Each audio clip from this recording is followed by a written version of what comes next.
A review of the PIR Motion Sensor from Brilliant.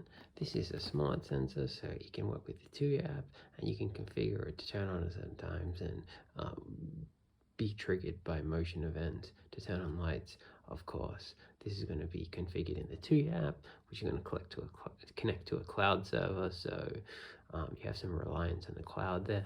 But it actually works pretty good, and most of the time you won't even have any issues if you just use it with the tuya app. However, you can also make it work locally through Home Assistant with the local tuya configuration, which I'll give you the details of how to configure in a minute. But as for the motion sensor itself, I've used it for a year and it works pretty good. It detects motion and triggers the lights to go on. The only downside I can see with it is a couple of things. In this area here, there's a red light that seems to stay on at night, so it just takes away from the beauty of your porch lights, just seeing this big red light all the time. But other than that, it actually works pretty good, and it works cheaper than the cheaper PIR motion sensors. So I would probably recommend it to most people if you don't mind this red light here, and it can be configured locally with local tuya if you have that configuration. Which I'll show you in a minute how to get. Alright, these are the settings for the PIR motion sensor from Brilliant. See, I've named the sensor PIR motion porch sensor.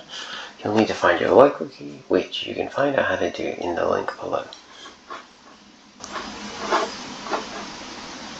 So the first one you're going to select, your screen will look a bit different because this is just editing the one I already have, but you're going to select the entity number and you're going to put the name as PIR Lux Sensor between 0 and 2000. So that's the first one, submit.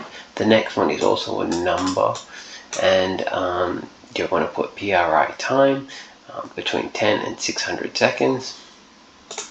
Then you're going to put PIR porch mode, and you're going to put it in like what I've done here, 012, order over a test. So this entity is a select, and then the next entity is also a select, with the entries being 012, low, medium, high for porch sensitivity. The next entity is a switch, which is just turning the motion sensor on and off. And then you're going to choose binary sensor, which is going to be the motion sensor, and just call this motion or whatever. On value true, off value false, device class motion, and that's it. That's how you configure it for local tuya.